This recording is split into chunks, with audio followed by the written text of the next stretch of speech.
መጽሐፈ ኢያሱ ምዕራፍ 3 ኢያሱም ማልዶ ተነሳ፣ እርሱና የእስራኤልም ልጆች ሁሉ ከሰጢም ተነስተው ወደ ዮርዳኖስ መጡ።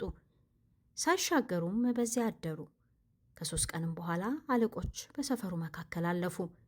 ሕዝቡን የአምላካችሁን የእግዚአብሔርን ቃል ኪዳን ታቦትና ሌዋውያን ካህናት ተሸክመውት ባያችሁ ጊዜ ከሰፈራችሁ ተነስታችሁ ተከተሉት። በእናንተና በታቦቱ መካከል ያለው ርቀት በስፍር 2000 ክንድ ያህል ይሁን። በዚህ መንገድ በፊት አልሄዳችሁበትምና የምትሄዱበትን መንገድ እንድታውቁ ወደ ታቦቱ አትቅረቡ ብለው አዘዙ። ኢያሱም ሕዝቡን ነገ እግዚአብሔር በመካከላችሁ ድንቅ ነገር ያደርጋልና ተቀደሱ አለ። ኢያሱም ካህናቱን የቃል ኪዳኑን ታቦት ተሸክማችሁ በሕዝቡ ፊት እለፉ ብሎ ተናገራቸው። የቃል ኪዳኑንም ታቦት ተሸክመው በሕዝቡ ፊት አለፉ። እግዚአብሔርም ኢያሱን ከሙሴ ጋር እንደሆንኩ እንዲሁ ካንተ ጋር መሆኔን ያውቁ ዘንድ በዚህ ቀን በእስራኤል ሁሉ ላይ ዓይን ከፍ ከፍ አደርግ ዘንድ እጀምራለሁ።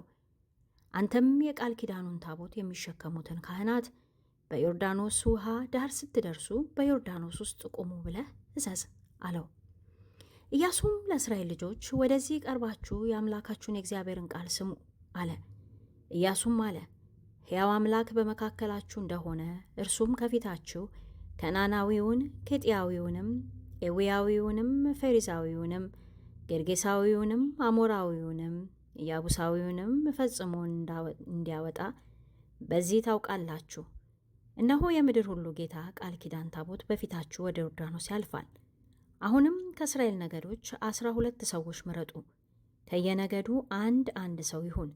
እንዲህም ይሆናል፣ የምድርን ሁሉ ጌታ የእግዚአብሔርን ታቦት የተሸከሙ ካህናት እግር ጫማ በዮርዳኖስ ውስጥ ሲቆም ከላይ የሚወርደው የዮርዳኖስ ውሃ ይቋረጣል፣ እንደ ክምርም ሆኖ ይቆማል። እንዲህም ሆነ፣ ሕዝቡ ዮርዳኖስን ሊሻገሩ ከየድንኳኖቻቸው በወጡ ጊዜ የቃል ኪዳኑን ታቦት የተሸከሙ ካህናት በሕዝቡ ፊት ይሄዱ ነበር።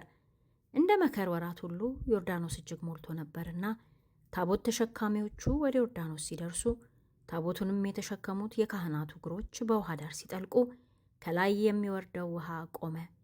በጻርታን አጠገብ ባለችው አዳም በምትባል ከተማ በሩቅ ቆሞ በአንድ ክምር ተነሳ። ወደ አረባ ባህር ወደ ጨው ባህር የሚወርደው ውሃ ፈጽሞ ተቋረጠ። ሕዝቡም በኢያሪኮ ፊት ለፊት ተሻገሩ። የእግዚአብሔርንም የቃል ኪዳን ታቦት የተሸከሙ ካህናት በዮርዳኖስ መካከል በደረቅ መሬት ጸንተው ቆመው ነበር።